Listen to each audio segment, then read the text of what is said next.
അടുത്തായി നമ്മൾ നോക്കുന്നത് ഫിസിക്കൽ സയൻസ് പെഡഗോഗിയിൽ തന്നെ അവസാനത്തെ ക്വസ്റ്റ്യൻ പേപ്പറാണ്. 2022 ഈ ക്വസ്റ്റ്യൻ പേപ്പർ ചോദിച്ചിട്ടുള്ളത്. അതിൽ തന്നെ ചോദിക്കുന്ന എസ്എ ക്വസ്റ്റ്യൻസും ഷോർട്ട് ആൻസർ ക്വസ്റ്റ്യൻസുമാണ്.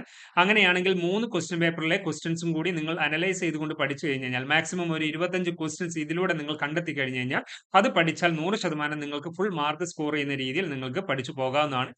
മറിച്ച് നിങ്ങൾ എല്ലാ സിലബസും എല്ലാ ടോപ്പിക്കുകളും വാരി വലിച്ച് പഠിക്കുന്നതിനേക്കാൾ ഏറ്റവും ഉചിതമായിട്ടുള്ള മെത്തേഡ് എന്ന് പറയുന്നത് question paper discussion and analysis തന്നെയാണ്. സോ ഇതിനോടനുബന്ധിച്ച് തന്നെ നിങ്ങൾക്ക് കൺസോൾട്ടേറ്റ് ചെയ്തുകൊണ്ട് ലൈവ് സെഷൻസ് കണ്ടക്ട് ചെയ്യുന്നുണ്ട്.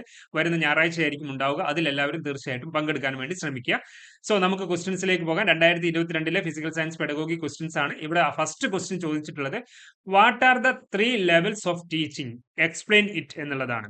നമ്മൾ ആവർത്തിച്ച് എല്ലാ സബ്ജക്ട് പെഡഗോഗിയിലും എടുത്തു പറയുന്ന ഒരു ഭാഗമാണ് എന്ന് പറയുന്നത് ലെവൽസ് ഓഫ് ടീച്ചിങ് എന്ന് പറയുന്നത്. ഇവിടെ നമുക്ക് യൂണിറ്റ് അടിസ്ഥാനത്തിലല്ല ചോദ്യം വരുന്നത്. അത് നിങ്ങൾ വീണ്ടും ആവർത്തിച്ച് നോട്ട് ചെയ്യുക. ദെൻ എന്താണ് ലെവൽസ് ഓഫ് ടീച്ചിങ്? 3 ലെവലുകളാണ് എടുത്ത് പറയുന്നത്. ഒന്ന് മെമ്മറി ലെവൽ, മറ്റൊന്ന് അണ്ടർസ്റ്റാൻഡിംഗ് ലെവൽ, മറ്റൊന്ന് റിഫ്ലക്റ്റീവ് ലെവൽ. അത് വ്യക്തികളെ കേന്ദ്രീകരിച്ചുകൊണ്ടുകൂടി മാത്രം, വ്യക്തികളെ കേന്ദ്രീകരിച്ചുകൊണ്ടും എർബേഷൻ മോഡൽസ് ടീച്ചിങ് മോഡൽ എന്താണെന്നോ, അതേപോലെ തന്നെ ബിഗെ ആൻഡ് ഹൺ മോഡൽ എന്താണെന്നോ, അല്ലെങ്കിൽ മറ്റു വ്യക്തികളെ കേന്ദ്രീകരിച്ചുകൊണ്ടും എന്ത് ചെയ്യുന്നുണ്ട്, ഈ 3 ലെവൽസ് ഓഫ് ടീച്ചിങ്ങിനെ അങ്ങനെയായിട്ടും ചോദിക്കുന്നത്. അതായത് ഒന്നെങ്കിൽ 3 ലെവൽസ് ഓഫ് ടീച്ചിങ് എന്താണെന്ന് ചോദിക്കും, അല്ലെങ്കിൽ ഈ വ്യക്തികളെ കേന്ദ്രീകരിച്ചുകൊണ്ട് ചോദിക്കും മോഡൽസ് ഓഫ് ടീച്ചിങ് എന്താണെന്ന്. ഇത് രണ്ടും സെയിം ക്വസ്റ്റ്യൻ തന്നെയാണ്, സെയിം ആൻസർ തന്നെയാണ് എഴുതേണ്ടത്. ദെൻ മറ്റൊരു ക്വസ്റ്റ്യൻ എന്താണ്? Explain the revised Bloom's taxonomy. നിങ്ങൾക്കറിയാം റിവൈസ്ഡ് ബ്ലൂംസ് ടാക്സോണമി ആൻഡേഴ്സൺ ക്രാതോളിന്റേതാണ്. അത് 2001 ഈ ഒരു ബ്ലൂംസ് ടാക്സോണമി കൊണ്ടുവന്നിട്ടുള്ളത്. അതേപോലെ തന്നെ അതിന് മുൻപത്തെ ഓൾഡ് ടാക്സോണമി എന്ന് പറയുന്നത് ബ്ലൂംസ് ടാക്സോണമി തന്നെയാണ്.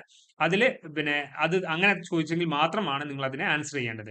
The next question write a lesson plan in physical science for level 1 എന്നുള്ളതാണ്. ഇവിടെയും ഇത് യൂണിറ്റ് സെക്കൻഡിൽ ചോദിച്ചതല്ല, മറിച്ച് മറ്റൊരു യൂണിറ്റിൽ നിന്ന് വന്നിട്ടുള്ളതാണ് ലെസൺ പ്ലാൻ എന്ന് പറയുന്നത്. അപ്പൊ ലെസൺ പ്ലാൻ പ്രിപ്പയർ ചെയ്യാനാണ്.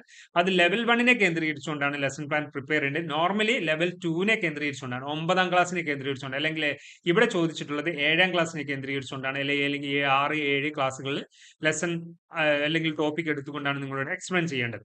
Then what are the characteristics of A good lesson plan? അത് ഡയറക്റ്റ് ആയിട്ട് തന്നെ ചോദിച്ചിട്ടുണ്ട്. The next question what is the difference between unit plan and year plan?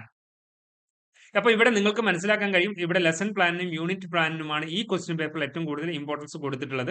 The next question describe the merit and demerits of learner centred instruction. അപ്പോൾ മിക്കവാറും question പേപ്പറിൽ ചോദിക്കുന്ന ഒരു ഭാഗമാണ് ലേണർ സെന്റേർഡ് ടീച്ചിങ് എന്താണ്, അതേപോലെ തന്നെ ടീച്ചർ സെന്റേർഡ് ടീച്ചിങ് എന്താണെന്നുള്ളത്. ഓക്കെ, അപ്പോൾ ഈ ഒരു 2 ഭാഗം നിങ്ങൾ എടുത്ത് കമ്പയർ ചെയ്തുകൊണ്ട് തന്നെ പഠിക്കുക. അത് എഡ്യൂക്കേഷൻ സൈക്കോളജിയിൽ കൂടി ഇത് നിങ്ങൾ എന്ത് ചെയ്തിട്ടുണ്ട്, ഡീറ്റെയിൽഡ് ആയിട്ട് എടുത്ത് പഠിച്ചിട്ടുണ്ട്. അത് തന്നെയാണ് നിങ്ങൾ ഇവിടെ ആൻസർ ചെയ്യേണ്ടത് എന്നുള്ളതാണ്. സോ നിങ്ങൾക്ക് 3 ക്വസ്റ്റ്യൻസ് ആണ്, 3 സെറ്റ് ക്വസ്റ്റ്യൻസ് ആണ് തന്നിട്ടുള്ളത്. 6 ക്വസ്റ്റ്യൻസ് ടോട്ടൽ ഉണ്ട്. ഒന്ന് levels of teaching, revised Bloom's taxonomy, lesson plan prepare ചെയ്യാൻ ലെവൽ 1, ദെൻ ഗുഡ് ലെസൺ പ്ലാന്റെ ക്യാരക്ടറിസ്റ്റിക്സ്, യൂണിറ്റ് പ്ലാൻ എന്താണ്, ഇയർ പ്ലാൻ എന്താണ്, അതേപോലെ തന്നെ ലേണർ സെന്റേർഡ് ഇൻസ്ട്രക്ഷൻസിന്റെ മെറിറ്റ്സും ഡിമെറിറ്റ്സും. The next question what is computer assisted instruction? ആവർത്തിച്ച് ചോദിക്കുന്നതാണ്, എല്ലാ ക്വസ്റ്റ്യൻ പേപ്പറും വന്നിട്ടുള്ളതാണ്. അതായത് മറ്റെല്ലാ സബ്ജക്ട് പെഡഗോഗിക്കൽ ക്വസ്റ്റ്യൻ പേപ്പറും വന്നിട്ടുള്ളതാണ്. അതിന്റെ യൂസസും അതിന്റെ നീഡ്സിനെ കുറിച്ചുമാണ് എഴുതേണ്ടത്.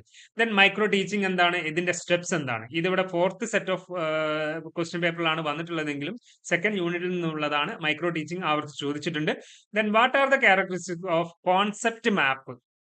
കോൺസെപ്റ്റ് മാപ്പ് എന്താണ്? അത് മെത്തേഡുകളിൽ എടുത്ത് പറയുന്നുണ്ട്. കോൺസെപ്റ്റ് മാപ്പ് വായിച്ചാൽ സിമ്പിൾ ആയിട്ട് എഴുതി വെക്കാവുന്നതാണ്.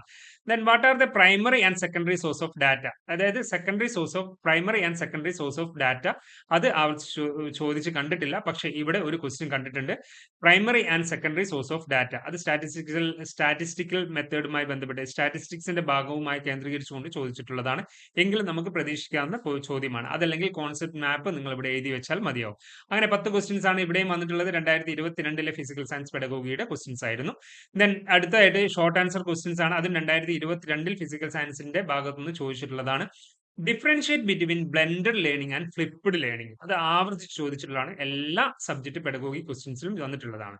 ദെൻ എക്സ്പ്ലെയിൻ എനി 3 സ്കിൽസ് എന്നുള്ളതാണ്. സെക്കൻഡ് യൂണിറ്റിൽ വന്നിട്ടുള്ള 9ഓളം സ്കില്ലുകൾ അവിടെ എടുത്ത് എക്സ്പ്ലെയിൻ ചെയ്യുന്നുണ്ട്. അതിൽ ഏതെങ്കിലും 3 നിങ്ങൾ എന്ത് ചെയ്താൽ മതി, ഇവിടെ എക്സ്പ്ലെയിൻ ചെയ്താൽ മതി. അതും involved in the teaching of physical science എന്നുള്ളതിനെ കേന്ദ്രീകരിച്ചുകൊണ്ട് വേണം എക്സ്പ്ലെയിൻ ചെയ്യാൻ. Then differentiate between active based learning ABL എന്ന് പറയുന്നു and active learning methodology ALM എന്ന് പറയുന്നു. അതിനെ തമ്മിലുള്ള കമ്പയർ ചെയ്തുകൊണ്ട് ഡിഫറൻഷിയേറ്റ് ചെയ്യാനാണ് ഇവിടെ ചോദിച്ചിട്ടുള്ളത്. Then what is the need of instructional media in class room? നിങ്ങൾക്ക് എല്ലാവർക്കും അറിയാം, ആവർത്തിച്ച് എല്ലാ ക്വസ്റ്റ്യൻ പേപ്പറിൽ വന്നിട്ടുള്ളതാണ് instructional media in class room എന്നുള്ളത്. അതിന്റെ നീഡ് അല്ലെങ്കിൽ അതിന്റെ യൂസ്, അതിന്റെ ഇമ്പോർട്ടൻസ്, അതിന്റെ അങ്ങനത്തെ ആ ഒരു ബേസിലാണ് എന്ത് ചെയ്യുന്നത് കൂടുതലും ചോദ്യങ്ങൾ ചോദിച്ചിട്ടുള്ളത്. Then define physical science, explain the nature of physical science. അത് നിങ്ങളുടെ ഡയറക്റ്റ് ക്വസ്റ്റ്യൻസ് ആണ്, നിങ്ങൾ സബ്ജക്ട് കേന്ദ്രീകരിച്ചുകൊണ്ടുള്ള ചോദ്യമാണ്. അങ്ങനെ 3 സെറ്റ് ഓഫ് ക്വസ്റ്റ്യൻസ് ആണ് ഫിസിക്കൽ സയൻസ് പെഡഗോഗിയിൽ നമ്മളിവിടെ ഡിസ്കസ് ചെയ്തിട്ടുള്ളത്. 2022, 2023, 2024. അപ്പോൾ നമ്മൾ മിക്കവാറും എല്ലാ സബ്ജക്റ്റിന്റെ biology science, physical science, mathematics, commerce and accountancy, അതേപോലെ തന്നെ കമ്പ്യൂട്ടർ സയൻസ്, അതേപോലെ തന്നെ സോഷ്യൽ സയൻസ്, ഇംഗ്ലീഷ്, ഇങ്ങനെ പറഞ്ഞിട്ടുള്ള മിക്കവാറും എല്ലാ സബ്ജക്ട് പെഡഗോഗിനെയും നമ്മൾ കമ്പയർ ചെയ്തുകൊണ്ട് ക്വസ്റ്റ്യൻ പേപ്പർ ആദ്യമേ നിങ്ങൾക്ക് ഔട്ട് ചെയ്ത് തന്നിട്ടുണ്ട്. ഇനി നമ്മൾ ഇതിനെ കേന്ദ്രീകരിച്ചുകൊണ്ടുള്ള ലൈവ് സെഷൻ ആണ് നമ്മൾ കണ്ടക്ട് ചെയ്യാൻ പോകുന്നത്. അത് വരുന്ന ഞായറാഴ്ചയാണ്. ആ ഞായറാഴ്ചയുടെ ലൈവ് സെഷനിൽ നിങ്ങൾ എല്ലാവരും പങ്കെടുക്കുക. സോ എല്ലാവരും നന്നായി പഠിക്കുക, എല്ലാവർക്കും നന്നായി പഠിക്കാൻ കഴിയട്ടെ എന്ന് ആശംസിക്കുന്നു. Thank you all the very best.